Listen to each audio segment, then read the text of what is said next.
Mic isn't on. My TV's not on. How do I turn my TV on? It's blank.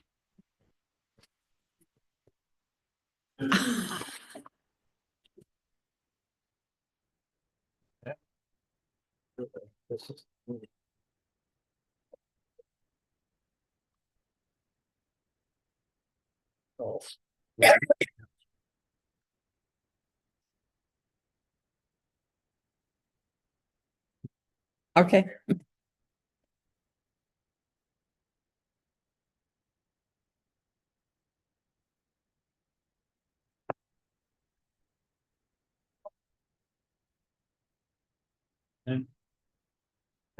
Okay. This is the one we've been having trouble with.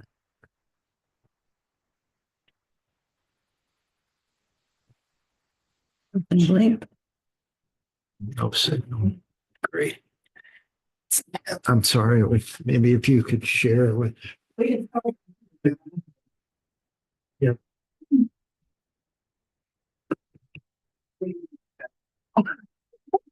Yeah, we don't want to. Yeah. Use that word.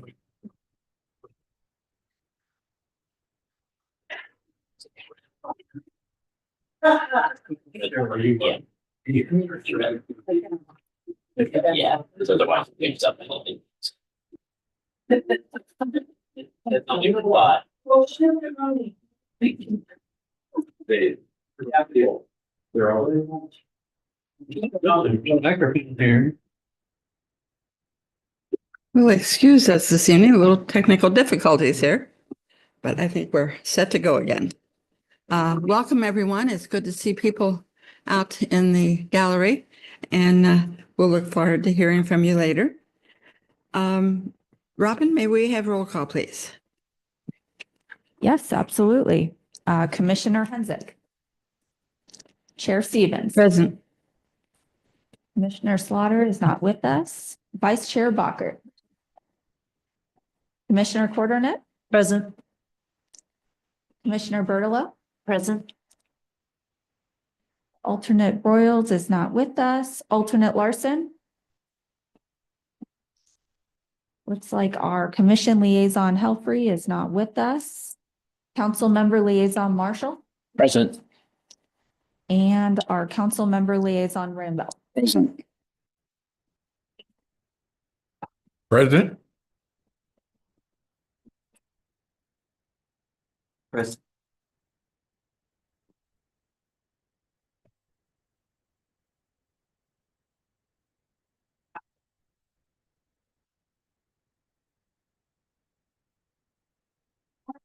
Thank you very much. Well, here we are. It's almost the close of April. Did you know that next month, May, is known as Historic Preservation Month? The month celebrates our nation's heritage through historic places. But it is not just places, it is also the preservation of items. They may be found in attics, old barns, or wherever. Everywhere we go and look around, there are things to be preserved as well. These items may not be usable in today's environment, but they and their stories help us understand the people and what they overcame. We can better imagine their hardships. Our work in the reconstruction of the Essen log cabin will be just one way we can relate part of Wildwood's past.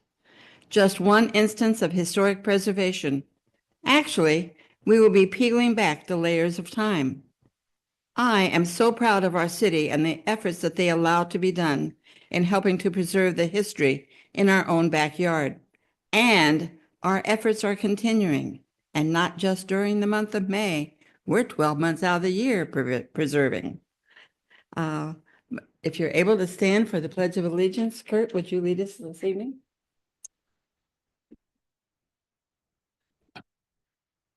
To the flag of the United States of America, to the republic for which it stands, one nation, under God, indivisible, with liberty and justice. You may be seated. Wait, time for approval of the minutes from the March 27th meeting. Does anyone have any changes or corrections to be made? Hearing none, they will be approved by general consent. Public comment this evening. We have any cards, Robin? Madam Chair, we do have one card. Mr. Carl Essen would like to speak with you. Thank you. This evening.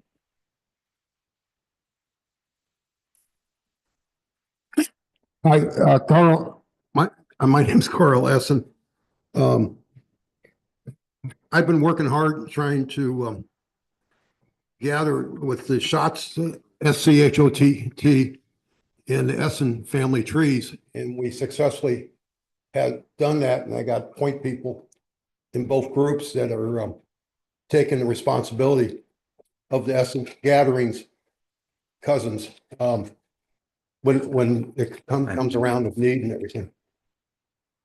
Now, Thank you. the quest was the fact that Louis Schott is in our graveyard, and I didn't kind of know how he got there, but it appears that Louis Schott, who died in February 19th, 1858, that is in the Essen Cemetery in Wildwood, Missouri, may be the Louis that married Kathleen, niece H-A-T-Z, on the Schott family tree. The Pond Essens family came to Missouri in year 1853 to build the Essen Log Cabin, Pond, Missouri. The Orville Essens family came to Missouri in year 1860 and lived with the Pond Essens family. The Essen Log Cabin, Orville, Missouri, was built in year 1867 by Louis Schott's grave in the Essen Cemetery. The grave was on the property of the cabin.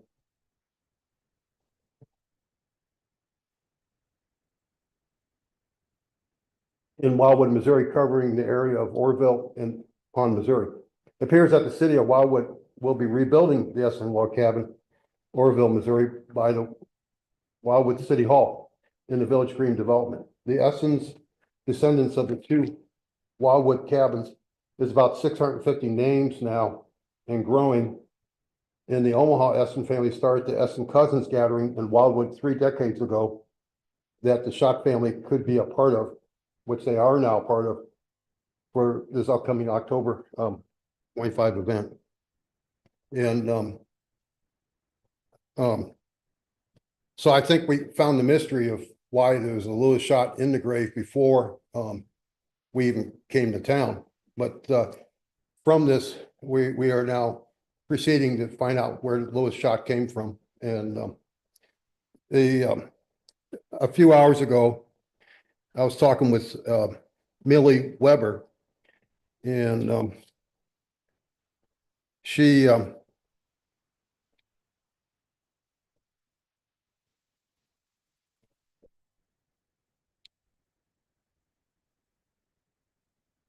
and I learned in the picture, I had a Millie, the singing duo picture of Fran Albright and Mildred Weber. Her father, William Essen, was one of the 7 born in the cabin.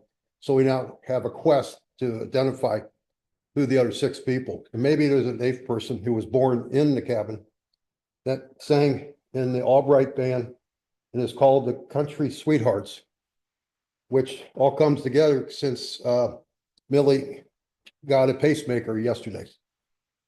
Thank you for all the support to the Schotts and Essen family. Thank you, Carl. Thank you, Joe. News and updates from Wildwood Historical Society. Robin, would you like to address that? And Jill, if you would like to speak, please use the raise hand feature now. Otherwise, I'll go ahead and give these updates.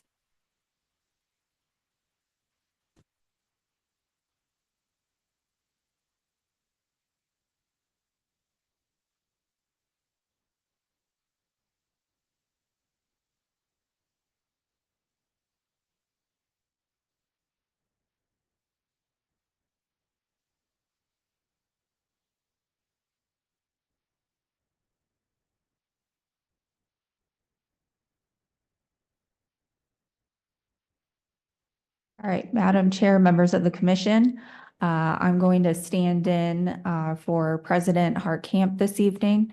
and give some updates for the Wildwood Historical Society. One update is that the exterior of the Henkin House has been professionally power washed and painted. And so you can see those pictures before you. I hear it looks absolutely incredible. They did find a good company. Apparently, our historic Bethel Church had utilized this company, and so they got that referral. But it's all done now and looks great. So there you are. However, I do have some sad news for this commission. The reason we don't have Linda here with us this evening is she is taking an extended leave, medical leave from the Wildwood Historical Society. Until she's able to resume her duties, the Wildwood Historical Society Board will assume them for the time being. However, given that she is on an extended medical leave, I thought it would be nice if we signed a few cards for her from this commission. To that end, I decided to go with 2 different cards. And the reason being is that Linda has just been a wonderful addition to our group this year. She's really bridged the commission's work with what the society has done. We've partnered together at Celebrate Wildwood events. Our 2 history attempts have done mutual activities like the Wildwood Historic Communities Map. So I feel like an appreciation card is in order. So that's one. And then one's you're in our thoughts. So I'm going to pass this around, and if you wouldn't mind leaving her a nice message, that would be wonderful. Thank you. Okay, then we'll be moving on to old business. Ready for action? Number 1, Essen Log Cabin update.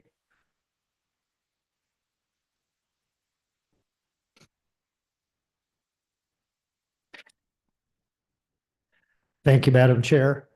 Madam Chair and members of the commission, the department has prepared for your consideration tonight a memorandum regarding the latest details about the reassembly of the Essen Log Cabin. As you know, the bidding process was a bit of a surprise. We received a very high bid, almost $500,000, and a very low bid, around $144,000, which was indicative of what we believe is a contractor that may not understand the intricacies and the components of the project. There were 2 bids that were relatively close, around $320,000, and the commission, along with City Council, authorized the Department of Planning to begin negotiations with those 2. To accommodate those negotiations, there was a period of time at the start of this year which concluded just this past April with a process to reallocate funds to overcome the gap between what is budgeted in 2025 for the Essen Log Cabin reassembly and what the bids, regardless of the selection, cost. And that was, as I say, accomplished, and we've reallocated funds to make the project feasible. This past Monday night, the Department of Planning and Parks took to the Planning and Parks Committee of City Council a proposal to select Charette Creek Excavating. Now, you may wonder, why wasn't the Historic Preservation Commission involved? Well, there are some intricacies associated with the other bidder for the Essen Log Cabin, that being Bombshell Construction. Bombshell Construction is the primary general contractor on the Village Green project. And at this particular stage, we're approximately 5 months behind schedule. The fear of the department, as explained to the council committee, is that if we're behind schedule, woefully behind schedule on the Village Green project, adding additional responsibilities didn't seem logical. Also, Charette Creek Excavating has done at least 5 cabin reassemblies of a very similar nature to the proposal for the Essen Log Cabin reassembly.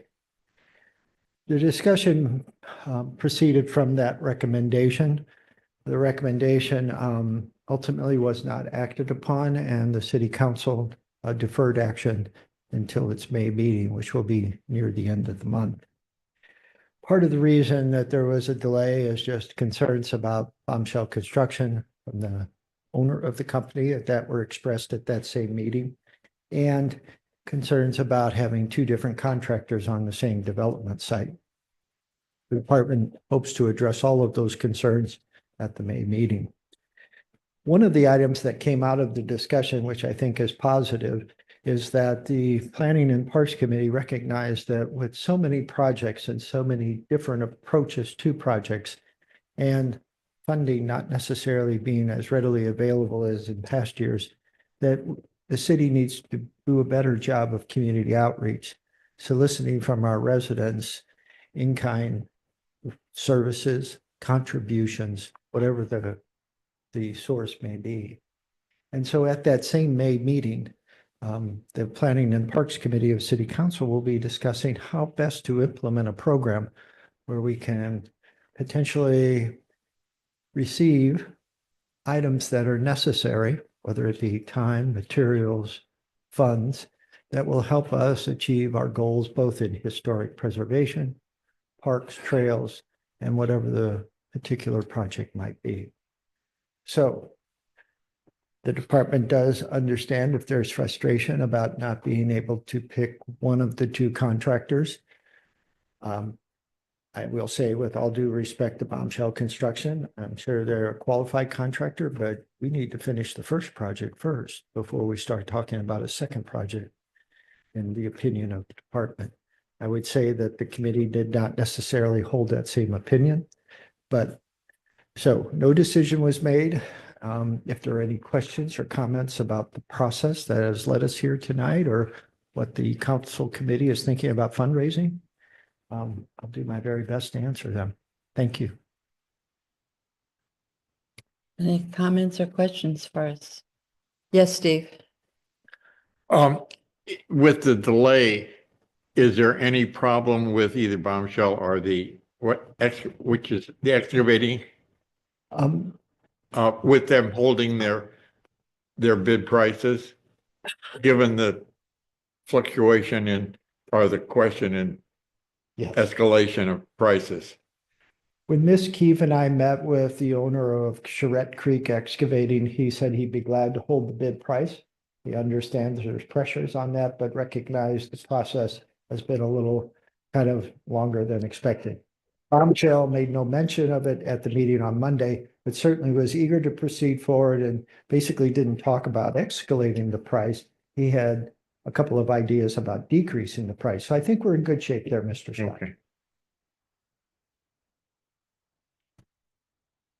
Well, thank you. Thank you.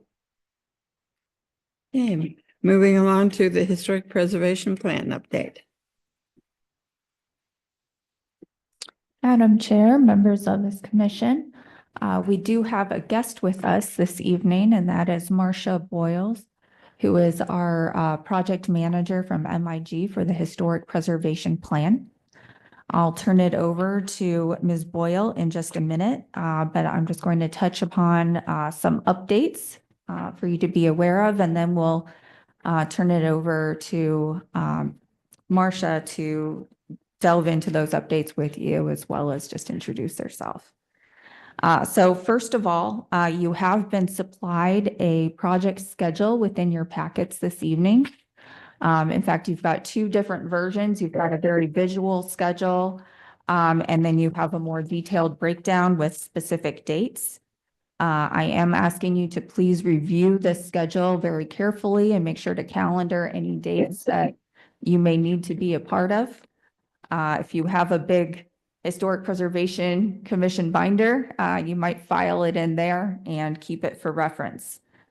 These scheduling documents do reflect a total project completion deadline of May 8th, 2026, which is compatible with the state's deadline as well, and as outlined in our grant agreement.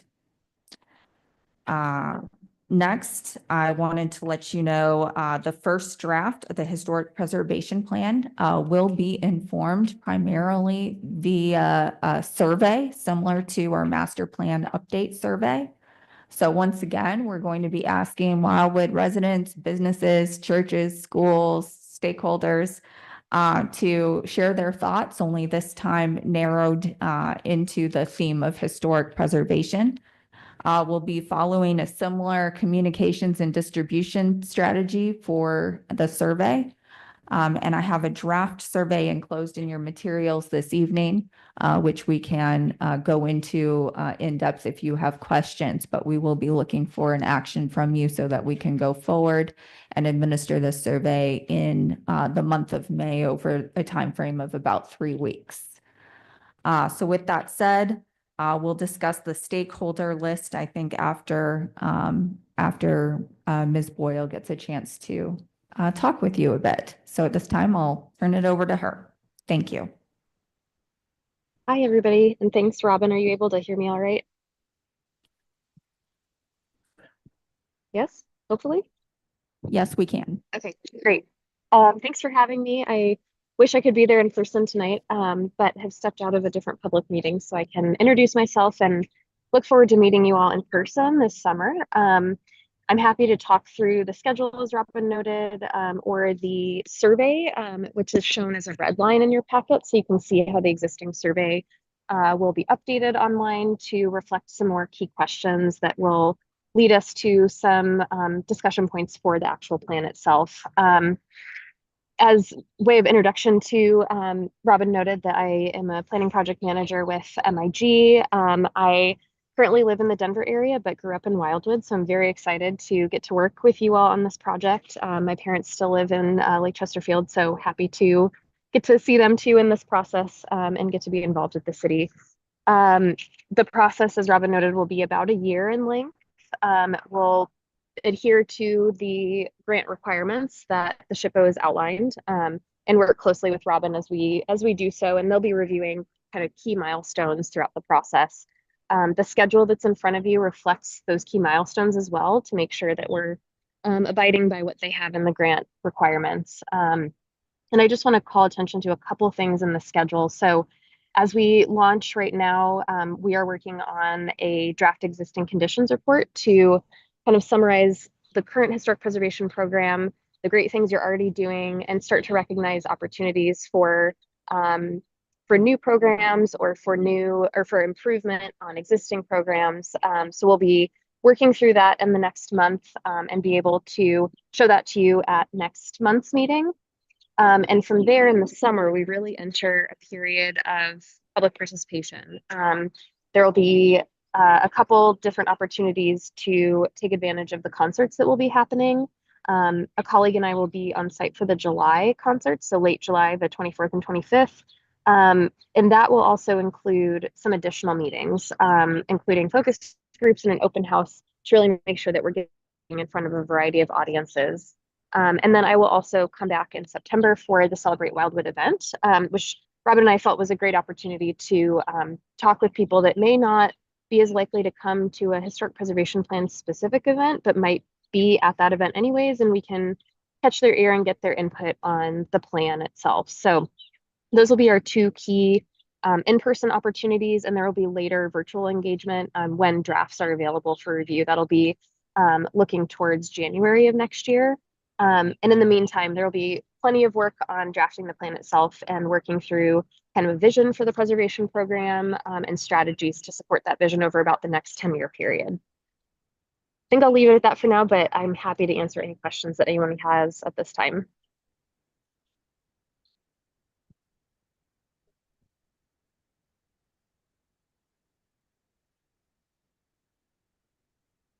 Well, I don't think I see any questions, but we certainly appreciate the introduction. Thank you for Yeah. joining us this evening. Yeah, thanks so much. I look forward to meeting everybody in person this summer. Thank you.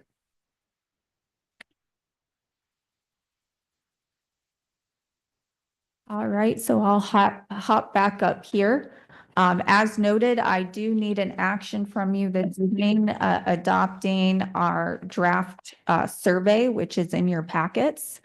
So hopefully you've had a chance to look through that.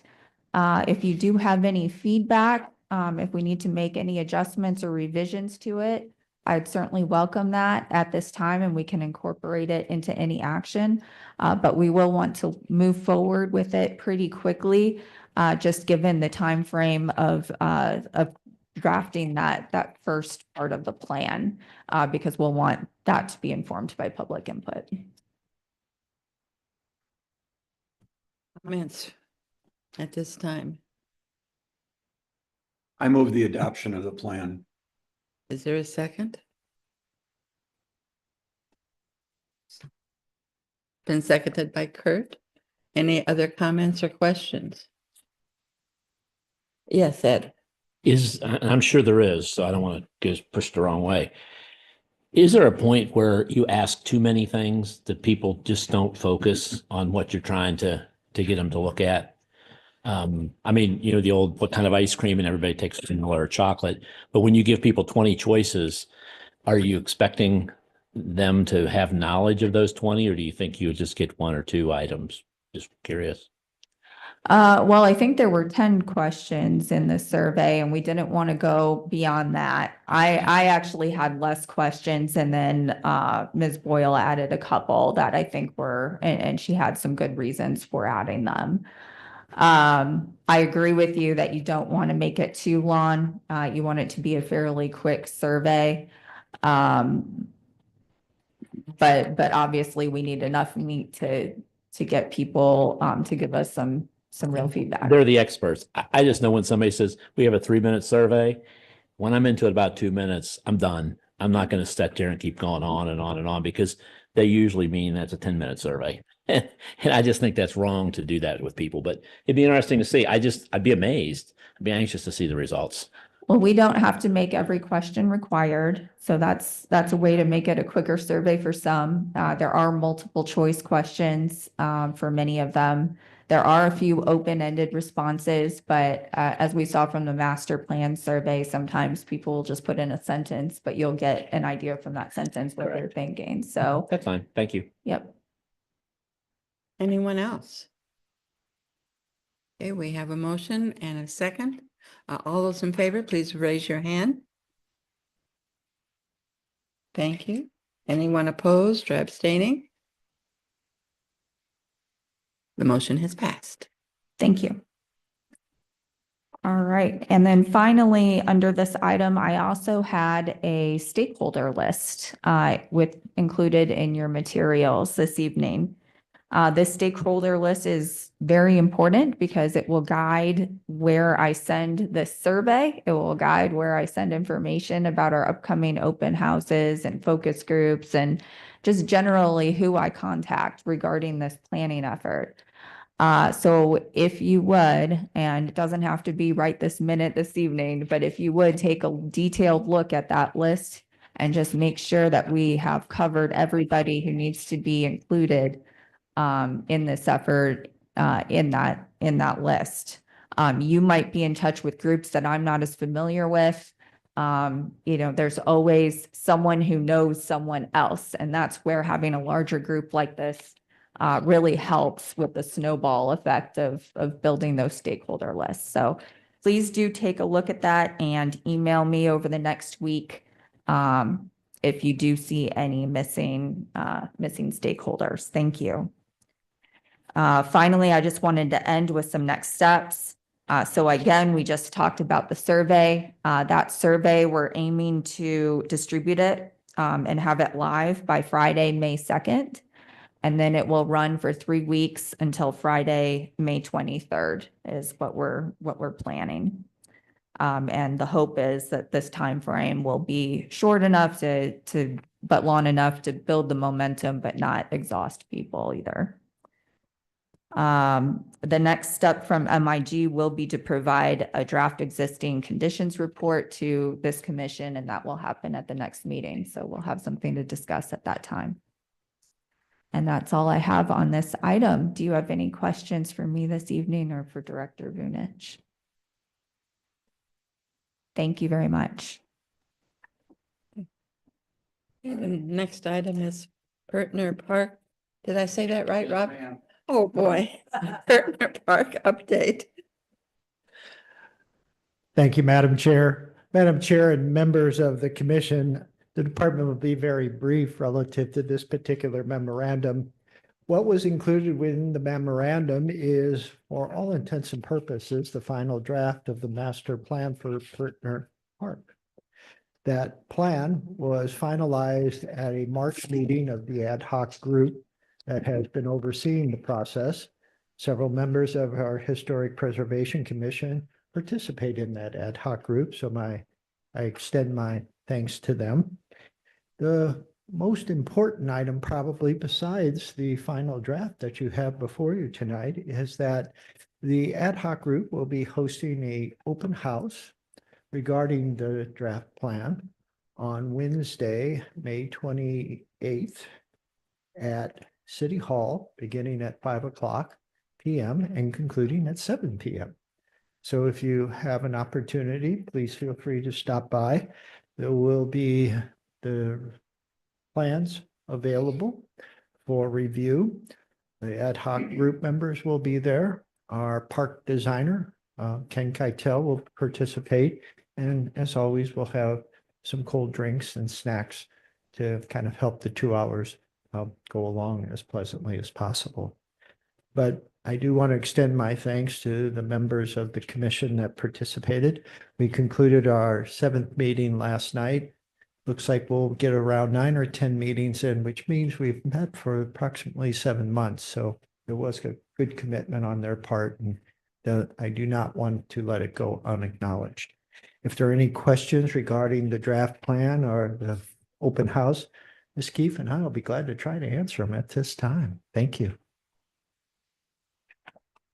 Any questions for Joe tonight? Thank you again. Thank you. Historic Route 66.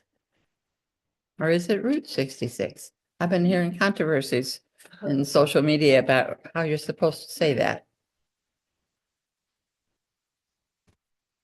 Tomato, tomato.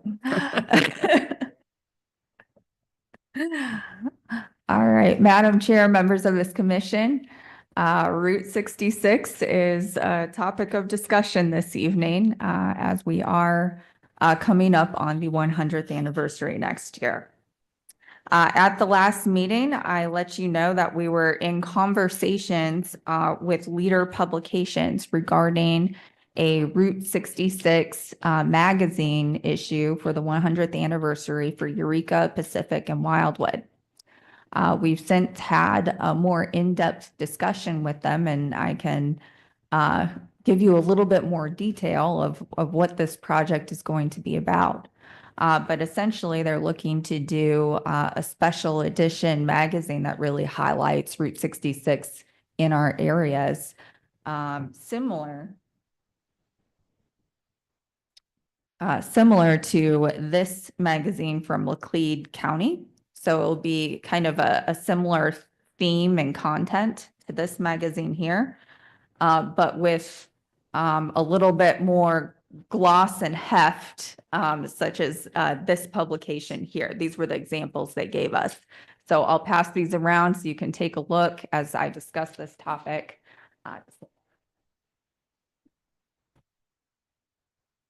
Excellent. So this gives you an idea of what it might look like. Generally, each of our communities is expected to have 2 or 3 dedicated pages within the publication where we have a map of our Route 66, some of our area-specific items of interest and landmarks and businesses, or whatever content we would like to zero in on.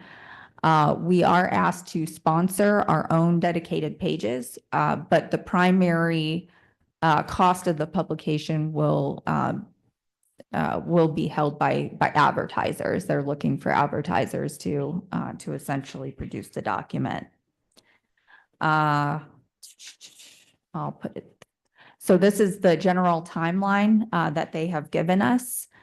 By June of this year, they're looking for a commitment from the city that we do want to go forward and do this with them. If we give them that commitment, then by November, they're looking to have gathered all the content necessary to make the magazine a success. And then by January, it should be ready for distribution. They've asked from the city a couple different items. One is to provide that commitment in the form of a resolution. Two, again, we're asked to sponsor our own dedicated pages. Each of these pages, if we did 3 pages, it would be around $4,140. It could be a little extra if we wanted any prime placements in the magazine. But ultimately, that would be the cost to the city for our portion. We're also asked to provide interesting content to the journalists about area Route 66 history and any other content. I've suggested that potentially we could get Rockwood School District involved and get the students involved and have kind of a family segment to the magazine. So that might be an opportunity to add something a little different. And then we're asked to help distribute the magazine when it's ready. It will be free for anyone who wants one, but we'll be helping to distribute it. So with that said, do you have any questions regarding this project and what are your thoughts? Rob? Yeah, Robin, I didn't hear and didn't see, maybe you said it. What's the circulation of this magazine? Do you know that? Does it happen? I presume it's a periodical and or is this just like a one-off for? I believe this is a one-off for the anniversary. They're expecting it to be relevant the entire year of 2026. It's something that, people want to pick up because there is a lot of interesting content contained within it and they can learn a lot about the communities. So what's the distribution mechanism? Is it just going to be like put it out at central locations and people grab it like the magazines at Deerberg's or? That's my understanding. Obviously, each of the cities can also get creative about potential distribution channels, and then whatever Leader Publications normally uses will I also assist with the distribution. But to get to your question, I think probably one of our Leader representatives would need to answer it unless you got some information. My recollection from the meeting, as Keith mentioned, that we had with the folks from Leader Publications, any of the businesses that advertise in the magazine will then get copies of the magazine to distribute at their place. So then it'll be cities from Chicago all the way out to LA, whoever wants to participate in this. So it'll be, I'm trying to get at the actual potential for Wildwood versus the cost to participate. And if it's distributed all along Route 66, there's significant potential to attract people to our city. But so this magazine will focus primarily on our region. So I believe it's going to be more regional distribution, though I could certainly ask if there's any plans to distribute it further along the route. But I didn't get the impression that it would be offered from in Chicago. Yes, in terms of hard copy, I didn't, as Robin mentioned, get the impression that it was going to be distributed in that format, but they did mention that they would provide it in an electronic version, which then we could put on our website on that Route 66 page so that if people are coming through the area, they can access it then. okay, so it sounds like they're generating some content and they're trying to make a few bucks on it, and it's going to be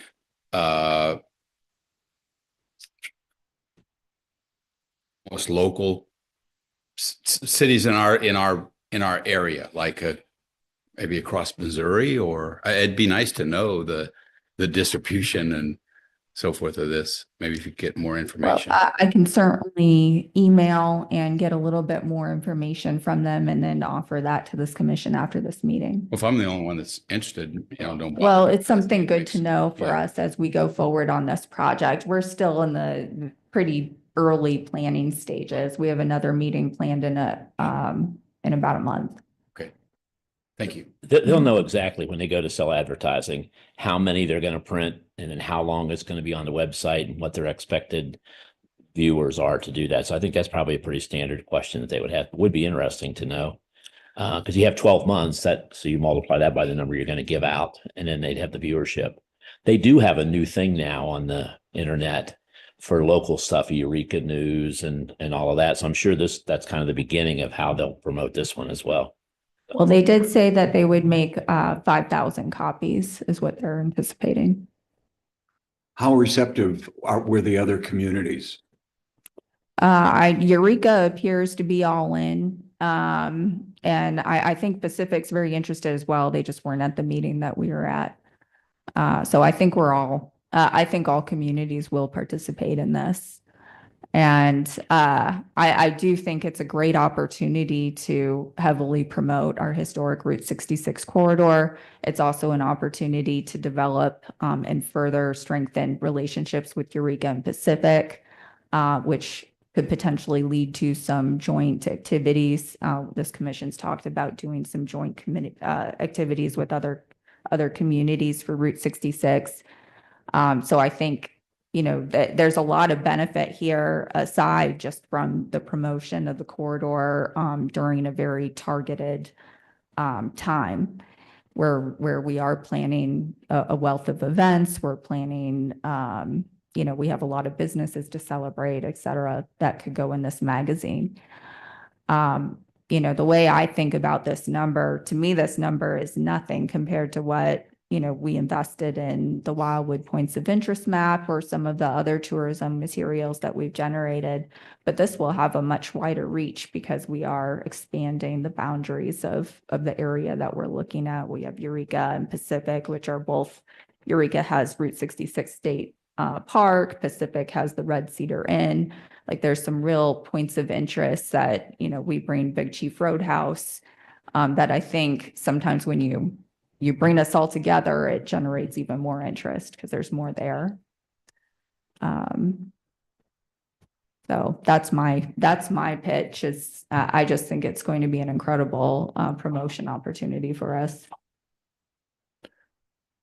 Madam Chair, if I may. Yes.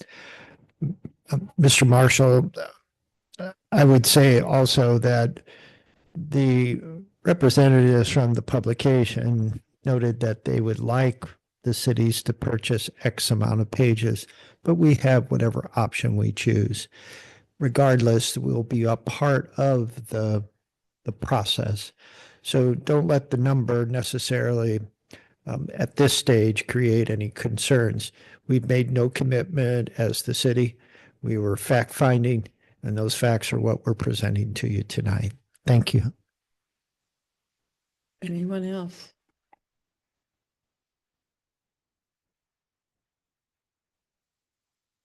So do we need a motion this evening? Yes, we are. If you are supportive of going forward on this project, then we are looking for your endorsement before we take it to City Council.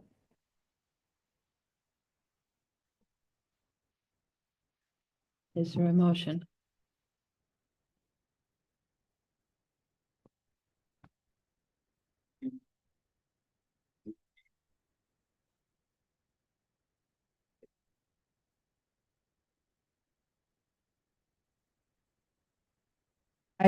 I think at this stage, we're committing to working with them on this publication, but we're not necessarily committing to a number of pages or an amount of money tonight. We're just committing to going forward with the magazine project as a whole.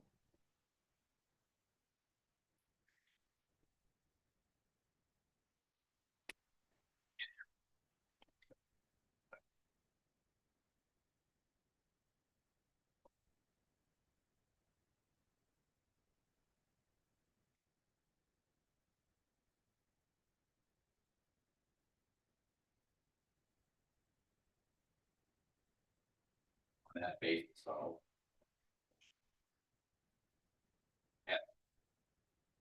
Second.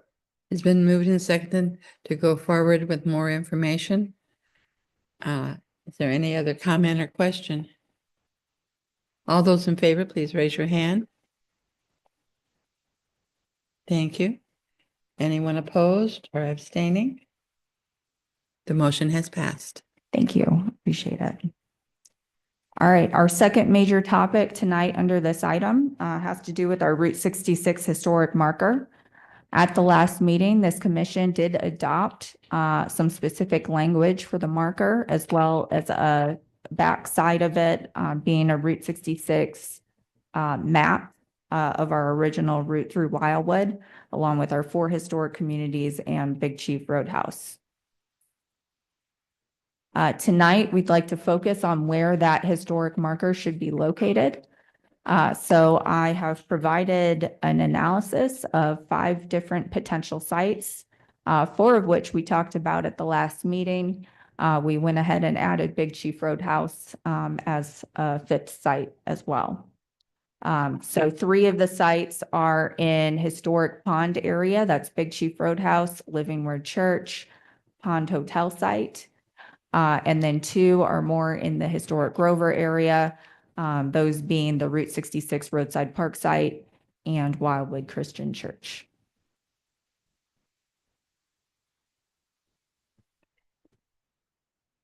The first site I visited was the Big Chief Roadhouse site.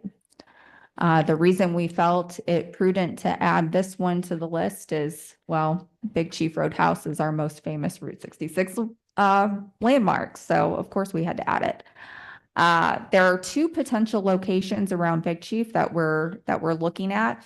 One is the public right-of-way that's actually on the property just to the west of Big Chief. So Big Chief doesn't really have a whole lot of area right in front of it. It has a really big sign, but we are thinking maybe over here. It has some really nice framing as you're driving into that pond area. It then puts the marker kind of like right at Big Chief without overlapping with the sign. So I think it would be a nice visual. The other location would be across the street in the Wildwood Middle School property. The city has a large area of public right of way on that property as well, where we could potentially install the marker. And the benefit of installing it there is it continues our buy-in with Rockwood School District and the students because they feel a certain ownership around Route 66 and the marker. So some real pros to having the marker around Big Chief. Again, that visual association, I think, really brings a lot to the historic marker itself. It makes people want to stop and read it. It makes it pretty evident what it's about. Also, you're going to get more traffic to the marker because if you're going to Wildwood for Route 66, you're probably going to go to the Big Chief Roadhouse. And when you're there, you're in the parking lot, you're already stopped. You can go look at the marker at that point. And also, I mean, obviously, Big Chief Roadhouse would benefit because it would probably generate traffic to Big Chief Roadhouse. It's a good spacing from our other historic markers in the area, the pond marker being at Old Pond School. Obviously, the Grover marker's a little further down. And then again, if it were located at Wildwood Middle School, I do think the students would feel even more ownership around these projects. The only issue I could really see with installing the marker in this location is potentially the school pickups and drop-offs. That traffic might, during those times of day, it might be difficult to stop and look at the marker because of all that activity. The next site I looked at was the Living Word Church site. So I took 3 photos in this case. We'll start with the bottom left photo here is frontage looking towards Big Chief Roadhouse to the west. So this is Manchester Road and this is the frontage of Living Word property. The other direction is in this top right-hand corner. So this is looking east Also, looking at that very nice sidewalk and the frontage of the property. However, a potential problem I do see with this location is that the drive is actually pretty lengthy. Getting back to that parking area, it was actually, when I looked at it on an aerial, it was 450 feet. And I see probably if people were to pull off and look at a marker, they probably park where I did with the van, which I'm not sure Living Word would be super thrilled about. So obviously some real positives to this location is, again, it is associated with Route 66 history. It was once a stagecoach stop on Manchester Road. There's notable landmarks all around it. And there's sidewalk along that frontage. However, the parking area could prove to be a real challenging component. And it would be its own stop versus part of another attraction like the Big Chief Roadhouse on the previous site visit. My third site visit was to the Pond Hotel site. And as noted at our last meeting, so it is vacant property and it's private property. There is a St. Louis cycling monument currently upon it. It is at a really nice intersection. Across the street is the Kern service station, which has quite a bit of history to it. In fact, the owner is really embracing that history. He's apparently painting a timeline of the building's history in the lobby. At least it's a proposed project. So it does seem like there's some interest at this intersection of celebrating Route 66 history. He's also talked to me in the past about potentially putting bicycle service stations out there and things of that nature. So some real positives, again, to this location. We do have those visual associations, Route 66 history and some potential partners. The historic marker could potentially have a QR code that could lead to a picture of the old Pond Hotel before it came down. So we could do some education there, maybe some virtual reality. However, some cons are, again, it is private property. There's not an existing pull-off in this location. There's no sidewalk. So there might be a safety and access issue. And the site might be worthy of its own interpretation at a later date, just focusing on the Pond Hotel. So that was another thought. And then finally, there would be some maintenance and work that would need to be done to the site to make it an attractive place to visit the marker. So moving on to our fourth location was the Route 66 roadside park site. So this is a view across Manchester Road at the property. This is owned by the city for the future park. Behind it, as you can see, are a number of modern homes. Here is the frontage of the property along Manchester Road. So this is the site here. Some positives here is the city does own the site. Obviously, we're looking to interpret it for Route 66. There is on-street parking here available on Manchester Road. However, some things that we saw as real cons is there's not really any visual association around this site for Route 66. So the backdrop of the historic marker would essentially be those modern homes until which time we built a park here. So there's that. With the park not being built yet, there's also the danger. The residents were probably one of the number one concerns of the residents was that people would be overutilizing their Grover Crossing Drive, like pulling into this circle. And what I could see similar to the Living Word situation is if they can't find like an immediately adjacent on-street parking spot, they're probably just going to pull into this circle and park there and put on their lights and go look at it. And that will potentially cause bad feelings with the residents. And then when we go forward and build a park. So anyway, that's just something to think about as we look at these sites. The fifth site is Wildwood Christian Church. This is an interesting site because it was once a roadhouse, but it is no longer. It is a new building. But it was once a roadhouse where runners participating in the Bunyan Derby, which was the transcontinental race from Chicago to LA, stayed overnight in this area as they were going through. So it is kind of a neat spot for history. There's also the Route 66 pavement relatively close by on private property. So it does have some interesting history to it. However, you may see from those photos, there is a pretty lengthy retaining wall all along the frontage of this property, which makes it difficult to install a marker there. The only real location I think might be this more southern corner of the property. However, it's not really as visible as you're going down the road.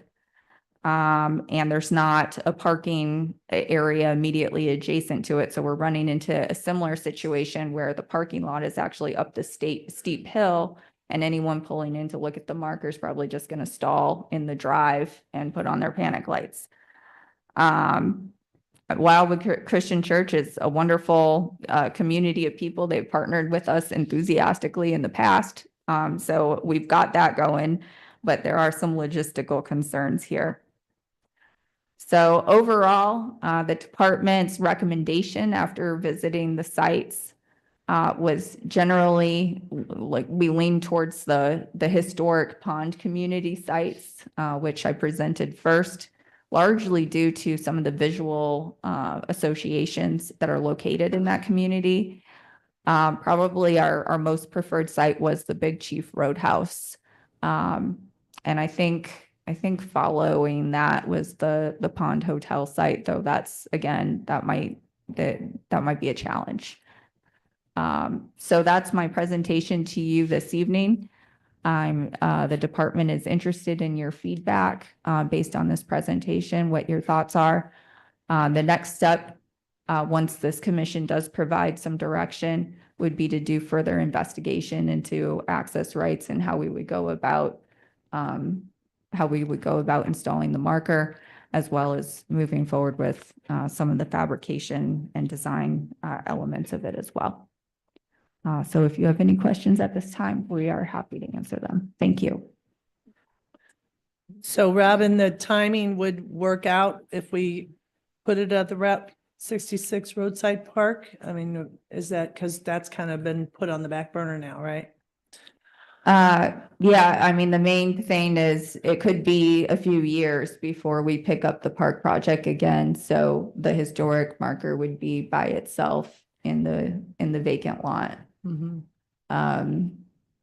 So that's the primary concern there. Yeah, but I mean, if it is a Route 66 historic marker and that's going to be a park, Mm-hmm. you know, dedicated for that, even if we have to sit on it for a few years, I think to me, that would be an ideal place for it. You know, that's my opinion. Okay. Ed? I think you did an outstanding job. Really good. I guess it'd be hard for me to picture anybody wanting to tour the Route 66 and not go to the Big Chief. So I guess my concern is if you could, and I know sometimes they're not the easiest to work with, but if you could get it right by the Big Chief, even the school, Mm-hmm. I mean, the kids are going to see it over there, but I think that would be something that would actually draw people to that location. And if that little bit of space out there would work, I just think that the other ones are really nice and historic, but you have to have the history. Where here, if they're going to do it, they're going to know that. And I think you could put it up. So that's just my 1 penny worth of comment. Rob? Yeah, you did a great job. I agree with everything Ed said. Big Chief, number one, there's parking. It's a business. It's historic. It's probably our most historic place. And I just think it's the natural spot. I don't know about having it across the road from Big Chief, because then we'd have the problem of people running across when they're not supposed to, and the kid pickup and all those kinds of things. So I'd suggest the south side of the highway there. I do see the appeal of the Pond Hotel, but we'd have to do a lot of work to clean it up and make it nice, and there's no parking and so forth. So I think your priorities were right on, Big Chief, than the Pond Hotel. That's probably, Big Chief's right, the most significant structure in Wildwood, Harvard 66. That'd probably be the best place for it, or again, Pond Hotel was nice when Fort County, well, when it nice, I put it in the chest. Right. Of course, it's. I think I'm on the side of the Big Chief. Angie? I would reach out to the owner, Stephanie, and I bet she would be thrilled and honored to place it maybe even in front. Yep, that would be part of the next step, is to explore, if we decide to narrow in on Big Chief, we'll explore all possible options around there. Steve? I guess I'm going to side with, I like the roadside park idea. You're developing a spot specifically to honor Route 66. I know it's going to be a few years. You've got a big, nice sidewalk there. It's a high pedestrian area. Well, some of these other, like the Pond Hotel, there's no sidewalk in front of that. You'd have a hard time getting people to even see it. You can't read it while you're driving by. You're going to have to get out of the car, I think, or pull over. You've got a lot of verbiage on the sign. So the higher pedestrian areas, to me, makes more sense. I agree with Big Chief's a good location too. But I like the more central area of what is that, Old Grover there. You've got a lot of shops and businesses and nice big sidewalks on both sides of the street and street parking, like you said. So to me, that seems like a logical place. Alan?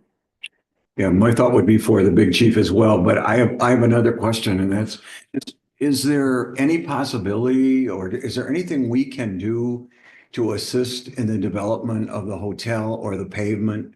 To me, those are two outstanding things that we could do something with, maybe, but I realize there are problems with both of them that are historic, but is there anything that we could ever do to encourage their development or to make way for them to be developed? I think potentially we could learn a lot by going to the Missouri Historic Preservation Symposium next Thursday. Just themed around economic development. She knows I'm already going. Because, I do think I do think there are strategies that we could potentially take, and I think that that might give us some ideas. I just think we should invest in that, in either or both of those, whatever we can to make that happen. To me, that would be more valuable than anything else we could do. It's good feedback. Thank you. Okay. Steve? If I may, I'm going to go along with Scott. I think the location should be the future park location. It is, as you leave St. Louis as a tourist, it's sort of at the start of our corridor. It's close to the beginning. It's in Grover, which it's got the shops, it's got the was that Funk's Grove? Mm-hmm. It's got the store across the street. It's got Larry's Tavern.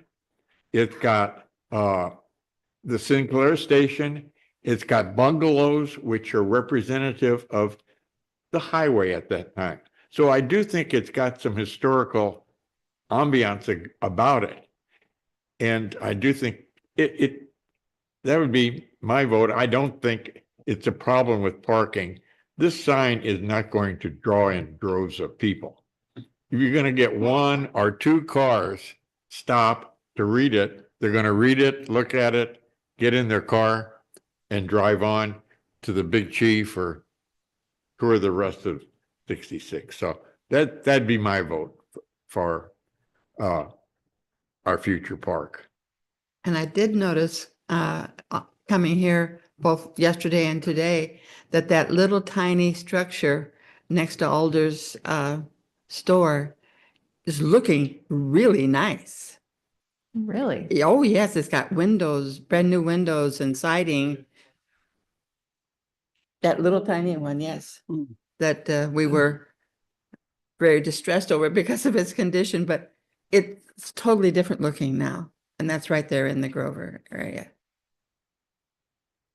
That's exciting. Wasn't a very big class, was it? Oh. Any other comments? Questions? This is really exciting for me because I think it's the first time I've seen this commission like pretty much divided over an issue.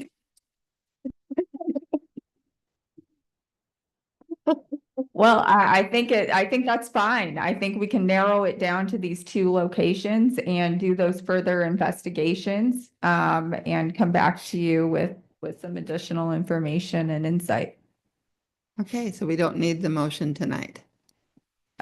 If you'd like to make one, you can, or we can can't. just, we can take your direction and we'll bring back more Rob? information. Yeah. I will make that motion, but I have a suggestion. Spend some time thinking about the potential traffic. I think it's mostly going to be east to west, which means folks will be, if they need to use Orange Street parking, they're going to be parking on across the traffic lanes from either of these two places. And so parking is important. The Grover Crossing, the Grover Crossing resident concerns seem legitimate to me. And my feeling when I looked at that site, it's just not exciting because I would love to have our park there so that we could put the monument there. But right now, it's just a field with a bunch of modern homes around it. And I don't see a lot of foot traffic, to be honest, in that area of Manchester Road. And so I'm not sure that we'd be, that it would be as attractive to people as the Big Chief location. And so, but it would really come down to what kind of traffic flow do we think, and maybe get a few more photographs of both locations, and we can better assess the ambiance from sitting up here than we can right now with just these two. I So, have a question. Is there a possibility that once the park is developed, that a historic sign could be moved and placed in it? Joe's got a smile and shaking his head, yes. Certainly, it's not a complicated installation, so it generally goes in very easy and it can come out and be reinstalled elsewhere. It's just something to think about. So, okay, so I intended to make the motion. I never get around to it. I move that we ask you to narrow down to the two locations and do further study.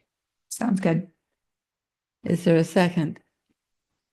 Kurt has seconded the motion. Any other comments or questions?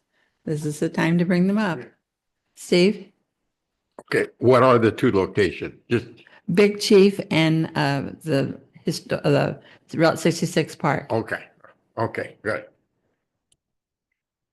Okay, all those in favor of the motion, raise your hand. Thank you. Anyone opposed or abstaining? The motion has passed. Thank you. A little more work for you to do. Mhm.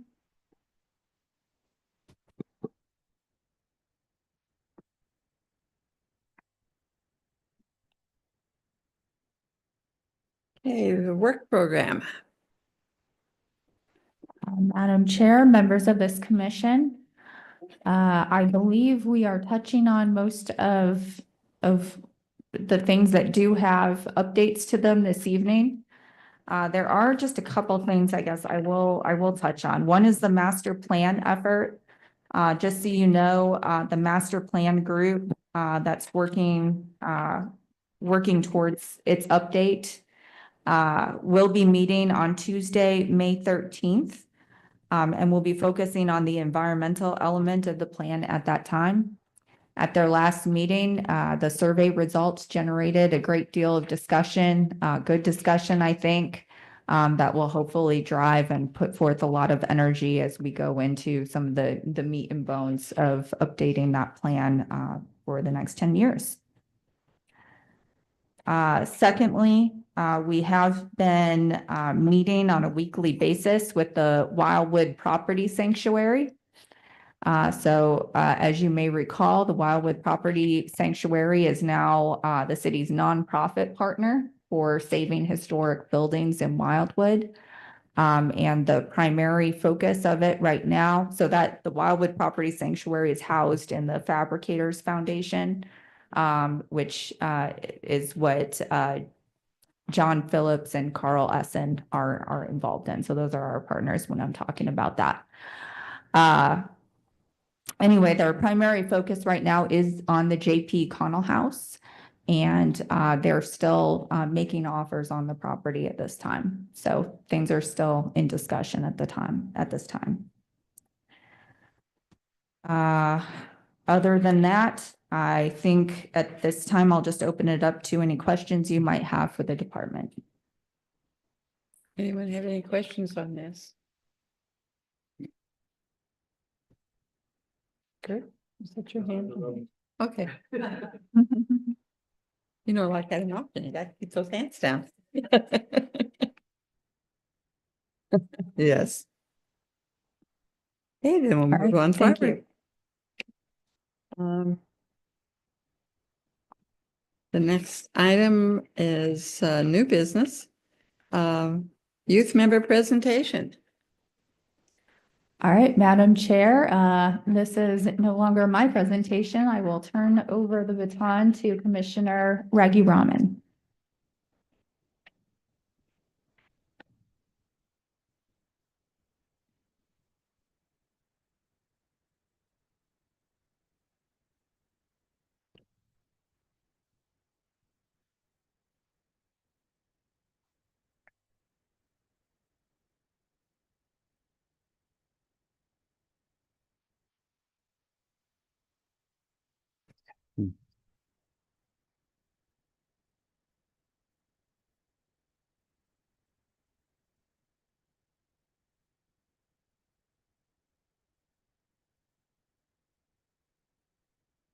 Good evening, everyone. I'm really excited to present my 2025 to 2026 project, the development of a mobile app designed to bring Wildwood's rich history to life. The goal is simple yet impactful, to create an engaging digital platform that showcases the city's historic sites through interactive maps, vivid photos, detailed historical descriptions, and immersive features. Our vision is to connect people, especially the younger generation, to the stories and landmarks that shaped Wildwood, turning local history into a living, interactive experience. Whether you're a resident, a student, or a curious visitor, this app is designed to make exploring Wildwood's heritage both informative and fun. Now, let's dive into some of our key features. You can use the app to view historic site images. For example, you can see the Hyman Scott House. So I'm not sure if the image on the slide is right though, but that's besides the point. You can view a description of the site. For example, like it says on our slide, you can see that the historic site is known as the Hyman Scott House, its name being reflective of Ernest Hyman, the 1878 owner of the 1/8 section the original log cabin was built on, and Stephen Scott, the present owner of the historic home as it stands today. Like this, you can observe and learn more about Wildwood's vast historic sites with small descriptions like these. You can also see the historic preservation calendar, which will include meetings, site visits, concert events, symposiums, and many other important events. In our calendar, you can currently see that the HPC meeting date is set on the 12th and a site visit is scheduled on the 13th. There will also be a description of the event or any other important information in the calendar. For example, under the site visit, like on the screen, there will be a description, like the HPC is visiting the J.P. Connell House for historic determination, something like that. With this calendar, I would also like to add a notification feature to remind commissioners and Wildwood residents about important historic events, symposiums, and visits. Another significant feature of the app would be an interactive City of Wildwood map that highlights the different regions, such as Pond, Fox Creek, and Grover, while providing important historical information about them. Finally, I would like to bring in interactive features for a younger age group, such as quizzes, word searches, and such more activities like that.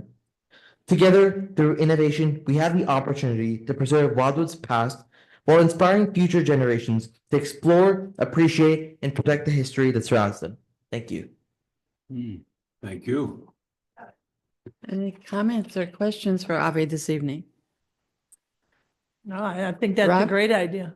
Yeah, how can we help? Just Okay, any ideas would be recommended on like any features we can bring into the app? Like more features would be recommended because like I've come up with some like a calendar and a map and some site images and descriptions, but obviously more features, the better the app will be. So any will be recommended from. what's your target date for, I mean, it's probably open-ended. It's never going to be completed, right? But when do you expect to have it sort of up and running? Probably at the end of the next year, like the school year, eventually, at the end of the next year. Oh, okay. Yeah, that will give me some time to develop the app through some software as well as get in a lot of features. Keep us posted. Thanks. Thank you. Anyone else? Debbie? Thank you so much. Ed? So I'm pretty sure you could do this. So when you have the history of a site or something and you put it on a medallion. So for example, the old hotel. I know the technology is there that you could have a medallion made that has the history, the pictures of that type of stuff. And then you could place it on another monument somewhere, or then you could drive up, you could go over and scan it. Could you not do the same with the history on this? Okay, yeah, that would be a great feature to bring in. Sorry, what do you mean by medallion? So, I for don't example, understand. in cemeteries, or soldiers or whatever, they have the whole history of that individual, and it looks like a little round button that goes on the cemetery itself, and it's got all the information on it. Be something like that. Oh, okay. So, and I know they make different types that then you can walk through that cemetery and say, oh, there's a veteran from this, and you can go over and look at it, and it brings up a picture, the history, the family, and all that type of stuff. I know that technology was developed like 20 years ago, but I'm just wondering if it wouldn't be an easy way to take some of the history of these sites that don't exist anymore, and then maybe go back and look at something. It's not wrong, but almost like you could put a piece of granite there and then put that medallion on it, and then people could look at that medallion and actually see what that site used to be or how it looked. And I'm just wondering, it's almost the same as putting the history there. Oh, okay, so like on some the type app of as a well. scanning feature that like once you scan it, it'll show all the information on the app. Yeah. Okay, that would be great. That would be a great. Way feature. past my level, but I just thought it's kind of cool. Yeah, I'll try to Great work. incorporate it to the best of my ability. I think you're way ahead of the rest of us, Avi, your technology skills. That's wonderful. Thank you. Okay. Any more questions? Looking Thank you forward so to much. Thank you for your time. If you would, could you please make a motion to endorse the project? Thank you. I didn't hear you. I so move. Been moved and seconded, but I don't know what the motion is. To endorse, okay, to endorse Avi's project. I'm sorry. Any other questions before we take a vote? All those in favor, raise your right hand. Thank you. Anyone opposed or abstaining? Avi, you have the go-ahead.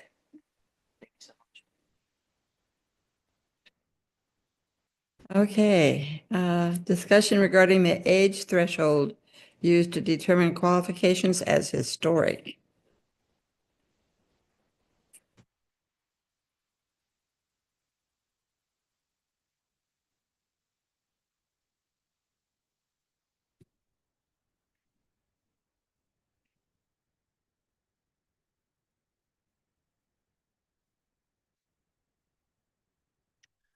Right, Madam Chair, members of this commission.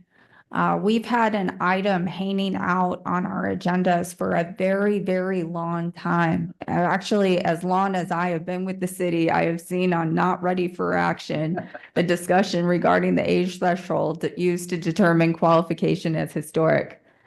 So given that we're moving forward with our historic preservation plan effort this year, And given that our wonderful chair is about to retire and has been advocating for the department not to lose sight of these not ready for action items for just as long, I figured tonight was the night to talk about it.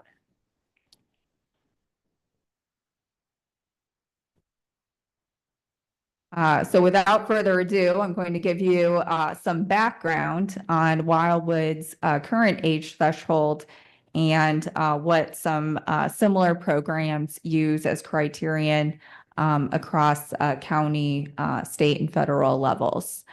And then we'll go into some considerations that the department had, some thoughts, and then I'll open it up to feedback from this commission and we'll have that discussion. So since its adoption in 1999, our historic preservation ordinance has identified 75 years as the eligibility threshold for defining a building, structure, or element within city boundaries as historic. So that's our baseline. This threshold is important because it determines the building, structure, or elements eligibility for listing on the Wildwood Historic Register. So you can't be listed as a local landmark unless you have reached that 75 years. It also determines what we survey and include in the Wildwood Historic Building Inventory. So we look for properties that have reached that 75-year threshold, and that's when we add them. And by adding them to our Wildwood Historic Building Inventory, that triggers the added review process of when there is a demolition or there is a great alteration.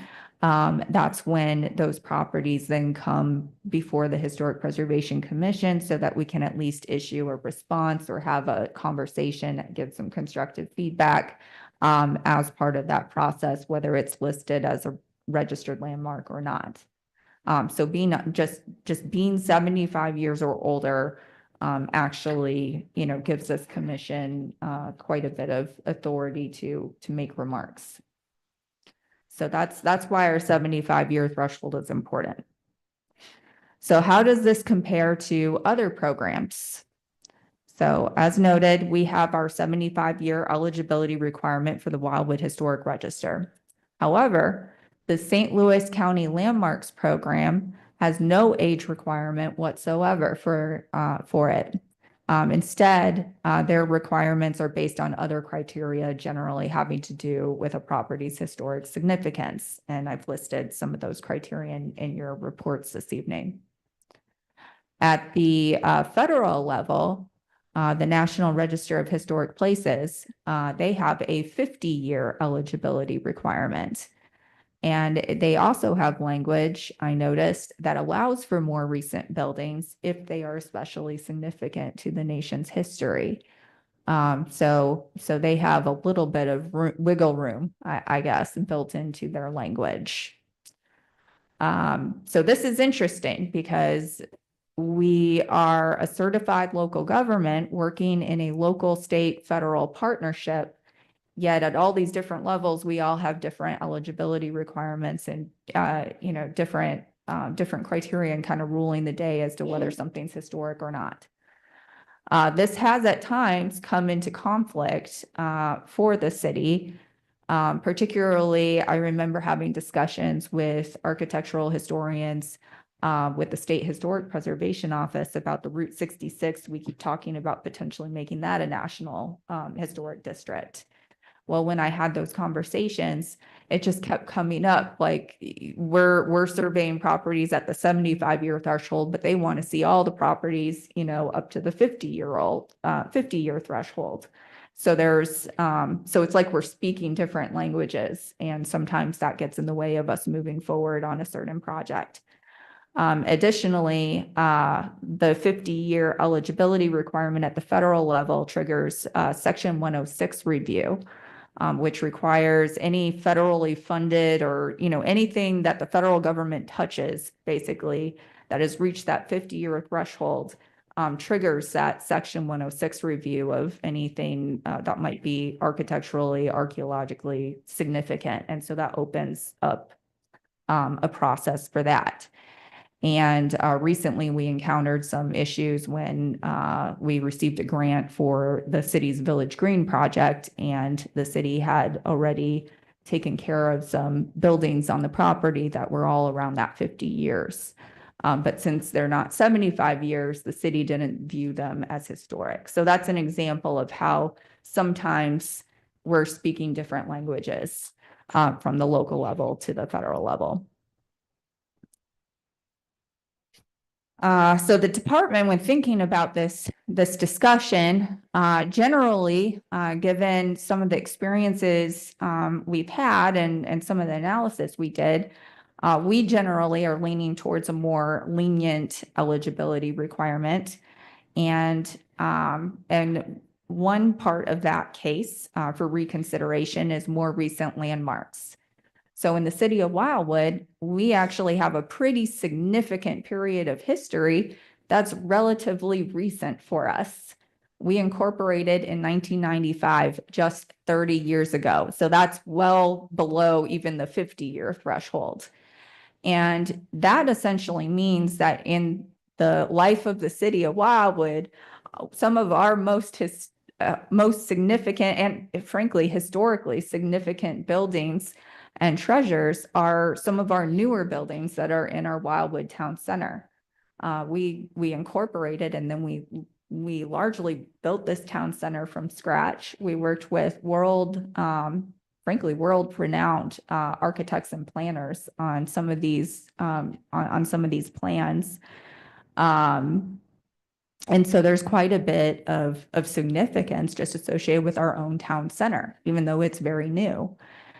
So under the county landmark program, potentially, the Wildwood Hotel and buildings like that could be considered, but presently under our 75-year threshold, they cannot. However, they are historically significant to Wildwood. So that was one consideration or thought that we had when going into this discussion. The other one is that we do have historic landmarks in Wildwood that don't necessarily meet our eligibility threshold because once upon a time, a building burned down or met some other tragedy.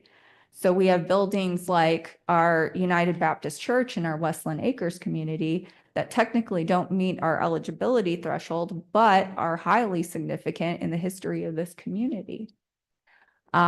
So some of these structures, Stovall's is actually another example because that building burned down in the 50s. And we're just now getting into the 50s when we're considering buildings that are 75 years or older.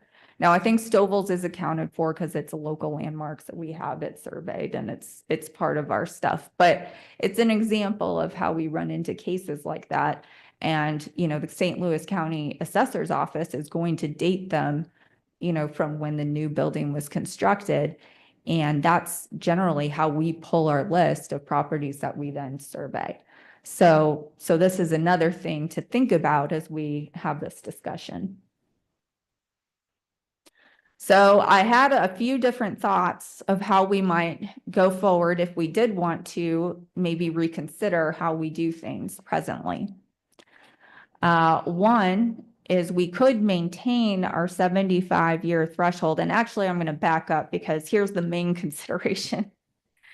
If we do open the can of worms and we open our threshold or lower it significantly, then potentially we're creating a lot of work for ourselves because we do survey all of those properties and that's a lot of work. So we'd be basically going back to square one in 2015 when we did a really giant survey, and we'd have to do that again, only we would have, World War II type development, which means we'd have a lot more buildings to account for.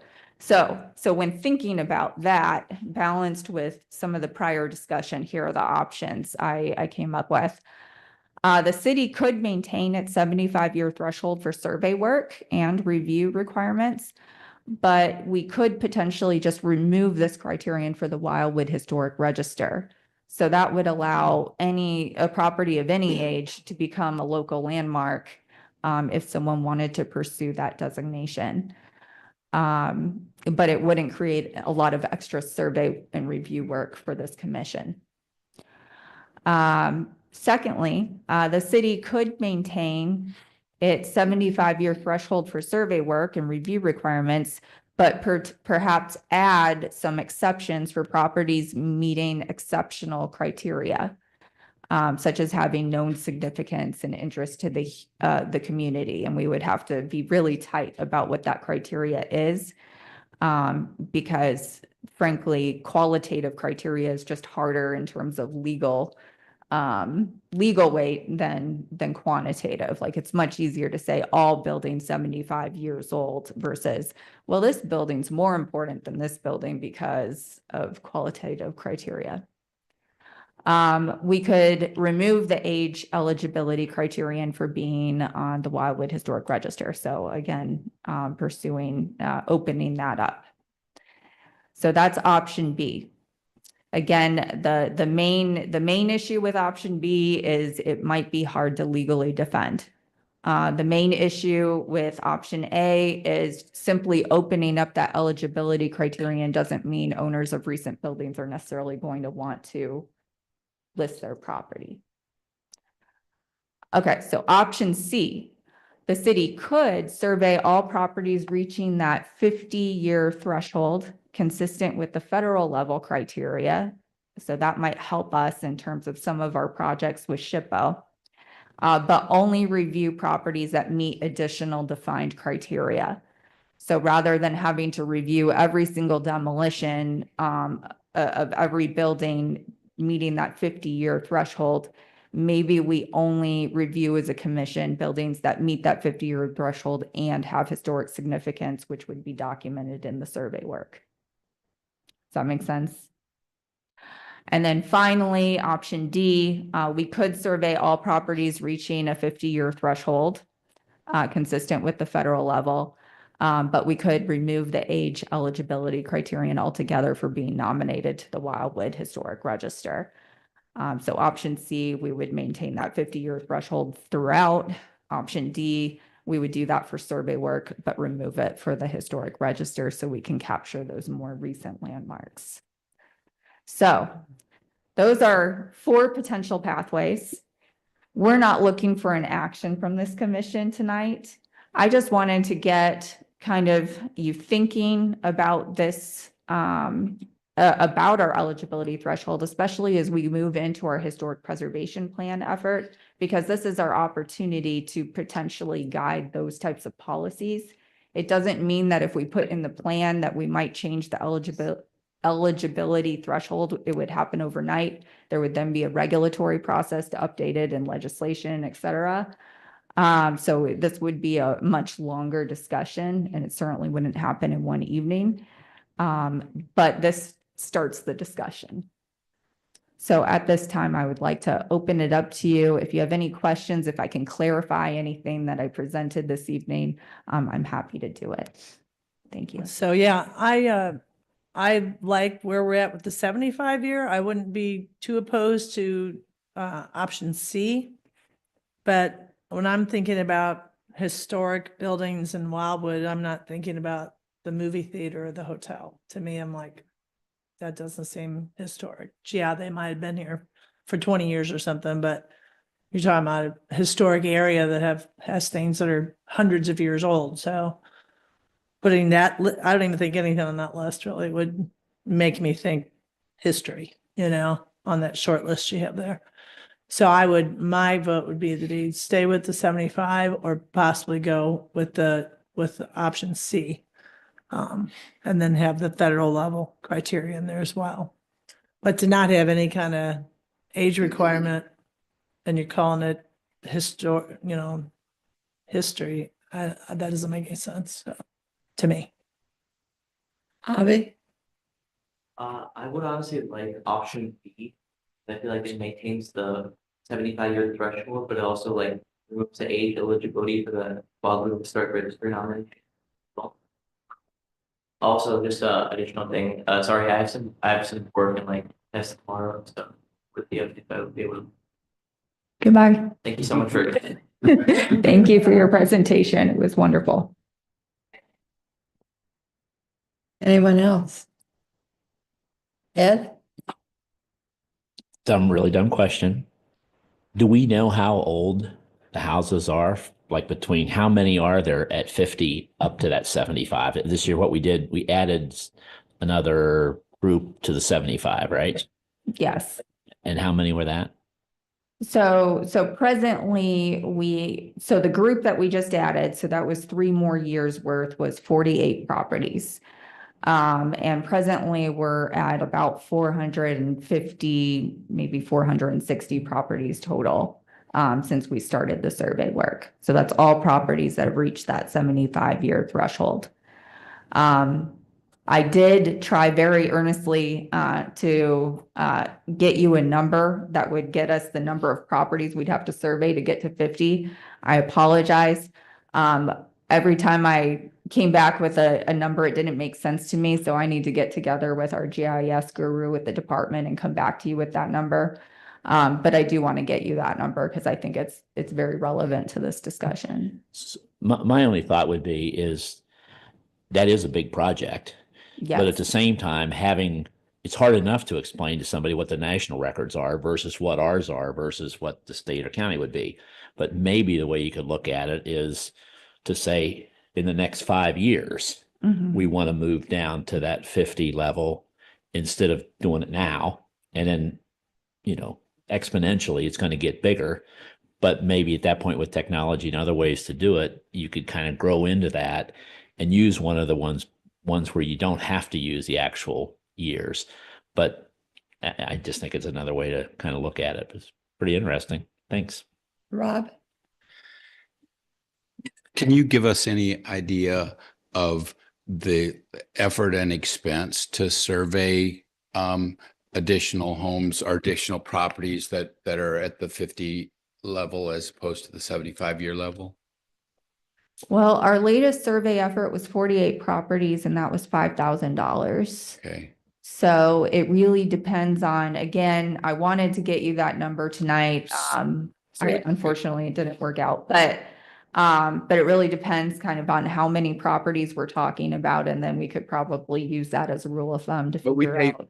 But we paid for that, and we had those one pagers that had the photo of the property and the description of the historical significance and so on and so forth. But a number of them probably wouldn't meet any particular criterion in terms of being historic, right? And so is there a way for you?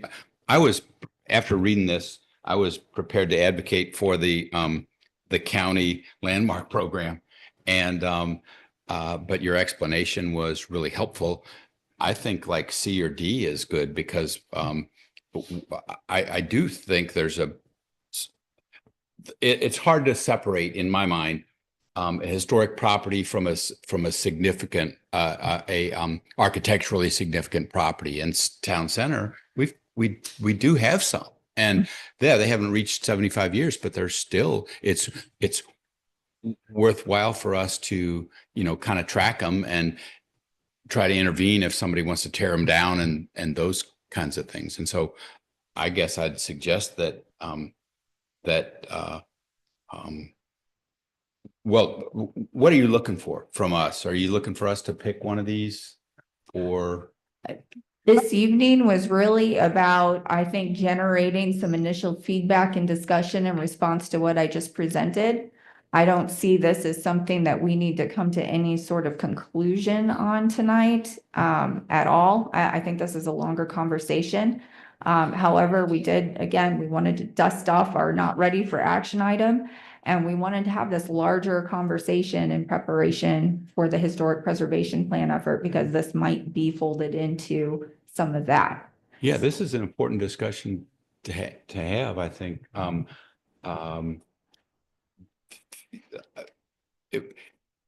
Probably the most important thing for staff is to rationalize and break down as many of the barriers as you can between the way we designate historic properties, the way the federal government designates it, and the way the county does it, and so on and so forth, and try to, do your best job of melding those together in a way that works for us. But I like the idea of having a less restrictive age 50 minimum is better than 75 minimum, but I like the verb, just having reference to verbiage if it's historically significant in some way. I would think that would be enough, but I'm excited to see what you come up with next.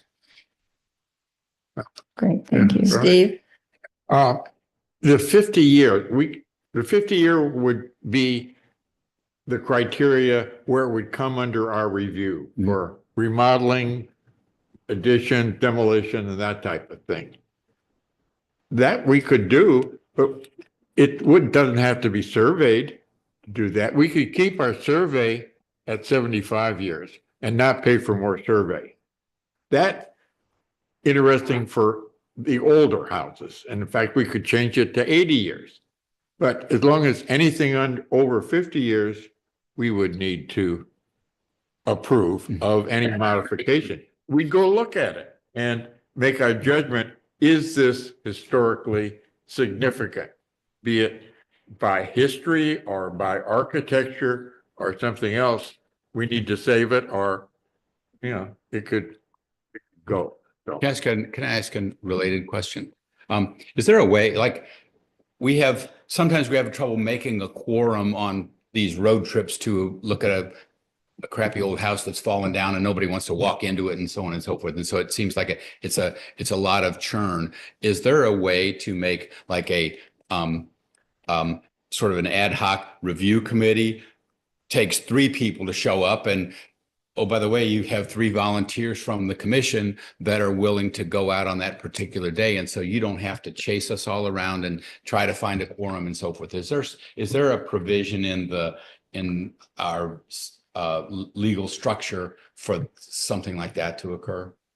Maybe Joe's a better person to answer that.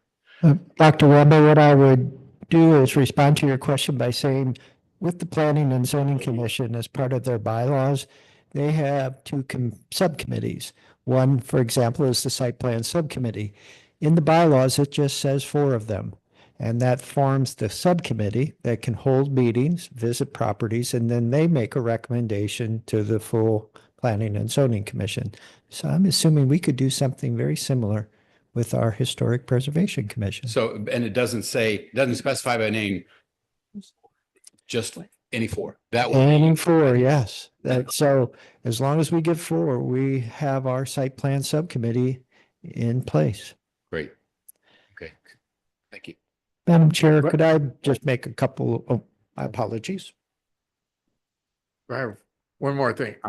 I do think, though, that we could have an additional criteria for historical events that happen, or say that have a historical district like downtown town center here being significant, even though it's not 50, 75 years old. But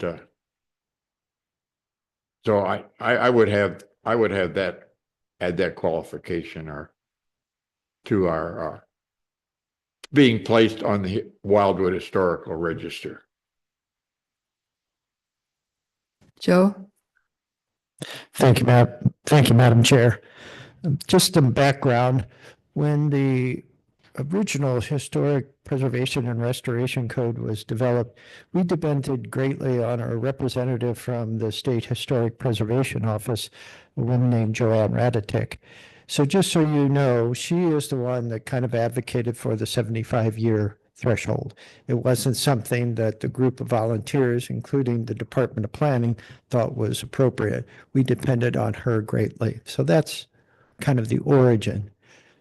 The concern I have with the 50-year threshold, and I mentioned this to Robin when we went through the discussion of her memorandum, is the Evergreen subdivision and West Glen Farms. That's approximately 900 households, all of which are rapidly approaching that 50-year threshold.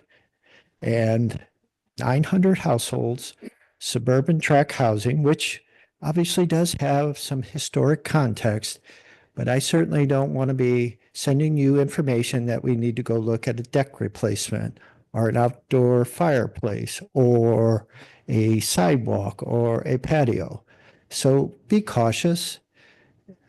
when you make your thoughts about this 50-year threshold, because I can frankly tell you, we're not going to basically go out and review people's decks on a 50-year-old house. I will fight that every step of the way at city council. Yes, that's actually why in one of my review criteria, if you don't mind me just piggybacking on that one comment, it's actually why I suggested that we only review properties that meet additional defined criteria. Because it is a lot of time and effort actually to organize each of these HPC field trips to go out and review a property. And, sometimes when there's a substantial alteration, it's certainly worth it. When there's significance to the property, it's certainly worth it. When, there's a demolition to consider, it's certainly worth it. But again, piggybacking off of what Director Vunich just told you, we got to think carefully about how we balance our considerations on this. Rob? Yeah, that line of thinking is why I was hoping to get away completely from an age criterion and make it more, other more subjective criteria. I think that makes sense for us, and you can go off and figure out the best way to do that. But yeah, nobody wants to make the department have to spend every minute of every day reviewing decks in a subdivision. So, Well, Dr. Wilson did that already. Three or four of you come around with us and help us make a decision about a deck that a couple wants on their house. So.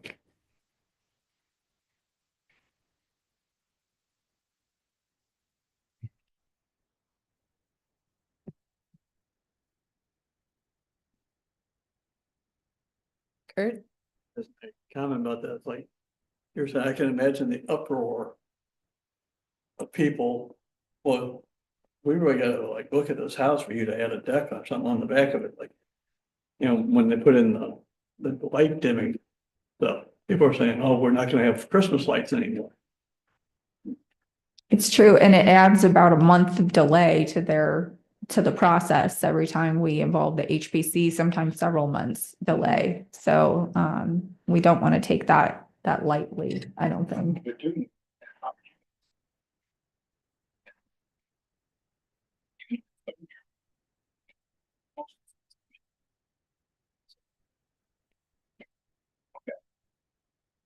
Appreciate the feedback. Yes, Steve. I guess I have another, maybe a dumb question, and I know I'm new here, so my own ignorance, but the 75-year threshold, that's a rolling target. Wonder why just pick a year and say anything built before this year, 1950, for example, because what happens in 2075? Are you going to consider houses built in the year 2000 as work? I mean, that keeps moving every year. So at some point, shouldn't there be more sense to have a date? Anything preceding that date, then it's never a moving target. But maybe I just don't understand. All those McBride homes will be historic. In 1995, Still standing. 1995, 75 years was 1920. 2030, it's 1955. But like you said, it's moving. Yes. Well, if I may, I think it really comes down to how you define historic. Is historic something really, really old? Because I think in many instances, we've gone out and we've looked at something really, really old and we've determined this doesn't have any historic significance whatsoever. Or does historic mean it has profound significance to Wildwood or, preceding communities' history in some way to the development of this area? And that's why I was making the case for Town Center, because even though Town Center is not that old, it's highly significant in the development of this area. And so that's why it's worth noting, not because it's old, but because it's significant to the community. Can you determine historic and significant? Yeah, I guess that would be something to consider too. But I do consider historic, honestly, I consider historic as being more associated with significance than I do age. from my perspective. But other than St. Louis County, age is a component of the determination. So that's why it's in our code. What I would suggest is, I think Ms. Keefe and I have a lot to chew on, so we'll be back with something to let you kind of know what we're thinking. Ed? So the eligibility criterion is probably the most important, regardless of the age. I mean, to be specific about what you would consider these things to be, whether something is not significant as a porch, but something else that would be more. So I kind of think that's the area that would help sort that out some. If you're able to say, these are the things that are going to make it significant, and maybe work off something like that. You got a lot of work ahead, but it's interesting. Thank you. Thank you. Okay, moving on. The next item is appointment of a nominating committee. And appointment, that means I name it. It's a committee of 3. I am appointing Alan to be the chairman, Kurt and Debbie to be the other 2 on the committee. And they will work together with Robin, and I can be called into it if needed. But we need this list at the next meeting because that will be the election and the change of officers. So I do think everybody was here when we made that vote to move our election to mid-year this time around. So that's why we're doing the nomination committee this evening. So do we need to approve my nominating committee or? No, I just- believe it's within your power Okay, as the that's- chair to appoint the nomination committee. The department will be reaching out to you and organizing our generally 15-minute discussion around it. So thank you. And we usually do it via Zoom too, so it should be a relatively easy meeting. Right. Thank you so much. Just Okay. a point of information, will these officers then serve for a year and a half? Or are they just 6 months? Well, I think that's actually, I was thinking the same thing, and I think that's something for this commission to consider and make a motion on. Okay. You want us as a committee to consider that and bring That might be a recommendations? great idea, and then you can propose something to the Okay. commission next month as part of the elections process. Thank you, Alan. Okay, other matters, update on federal level actions. Yes, Madam Chair, members of this commission, as you all are probably well aware, a lot is changing in the federal landscape at this moment. And some of those changes are affecting historic preservation activities and some of our work here in Wildwood. So the department just felt it prudent to update you on some of those changes and some of those impacts, just so as we go along and make decisions in our work, we know what's happening.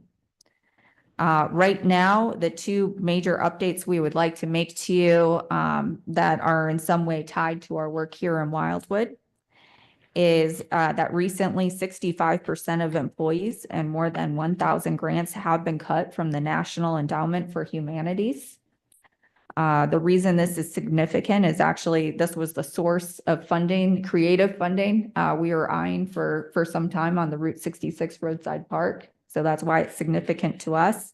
It's also significant because our partnering organization, the Missouri Humanities Council, which is the state's local National Endowment for the Humanities council that funds cultural institutions and humanities programming in this area, lost $2.7 million of its funding on April 3rd of this year. So that means there's less money that the Missouri Council for Humanities is giving out to municipalities and other organizations around history and humanities projects. So we just wanted to bring you up to speed on that. At this time, we have received word that cuts have not been made to the National Park Service's Historic Preservation Fund grant, which is currently funding our preservation planning work. And so far, cuts have not been made to research grants received for the city's Network to Freedom projects. So we're still safe on our currently funded projects, and we'll let you know if that changes. So if you have any questions at this time, we'll do our best to answer them. But those are our updates. Hey, anyone have any questions on this? I guess there's no questions. We'll just have to keep on top of things. Okay, the next item is the Hamilton Family Land Grant brick dedication. And that is this coming Tuesday at 4 o'clock at Old Pond School. There are 4 major land grants that we'll be talking about. And then that's the men of the, and I don't want to sound sexist on this, that's the men of the Hamilton family. The interesting thing is that each one of Ninny and Belle Hamilton's daughters married a fella who had a land grant in what became Wildwood. So their entire family was involved with land grants.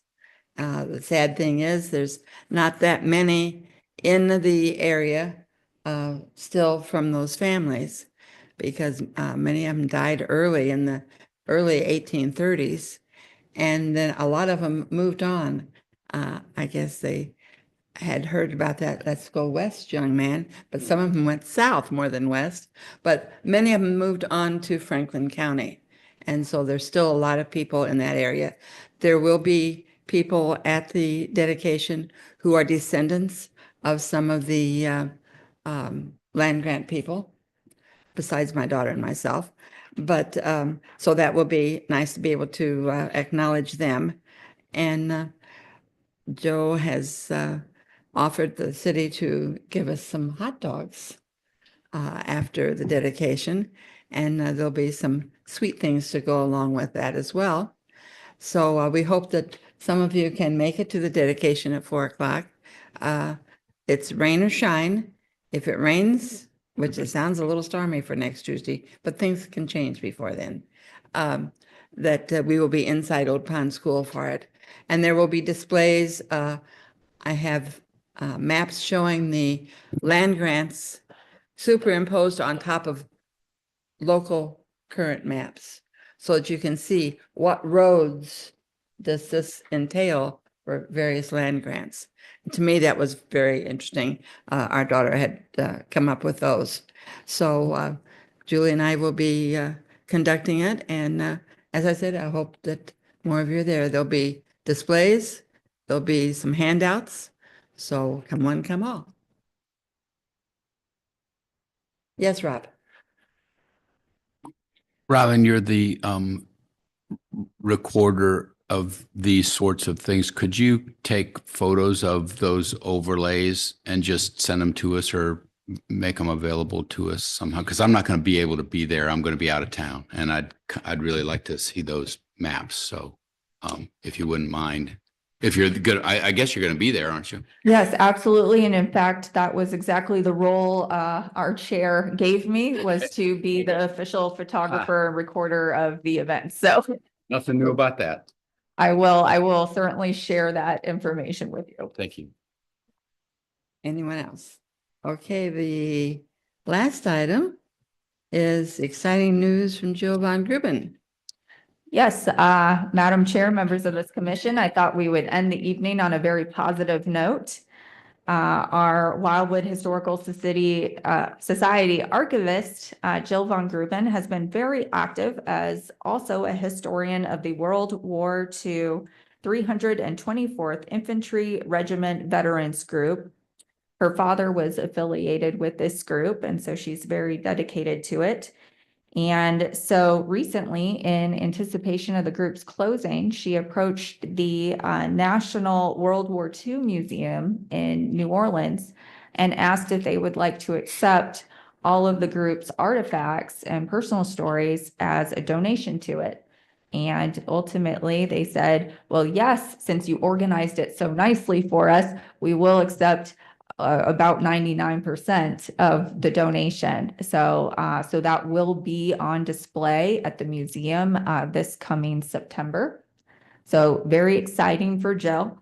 But also because, as you know, Jill is also the primary author of the Wildwood History book. She put a bug in someone's ear about that too. And because there's a significant World War II section in the book, they decided it was worth having in their research library as well at the museum. So the Wildwood History book is now at the national level in terms of being at this museum's library in New Orleans. So I thought that was a fun bit of news, and certainly thank you to all who have been involved in that work. This is pretty great for our city that word is getting out about what we have here locally in Wildwood. So congratulations. My husband just made a trip down there to see that museum, so it was very impressive. So he would highly recommend it. If anybody wants to take a road trip, or you can go on the train. Just wait till September. Let's wait till December. Okay, are there any other items that anyone needs to bring up this evening? Well, just remember, the work that we do, we being the Wildwood Historic Preservation Commission, not only includes that preservation, rehabilitation, restoration, and reconstruction. Our work includes the stories of the past of our city, even before we were an incorporated city. It's up to us to work toward recording what took place before this area was the state of Missouri, all the way up to today. And that's what the BRIC is helping to do. Are there any objections to closing the meeting? By general consent, the meeting is closed. Good night, everybody. Have safe travels home.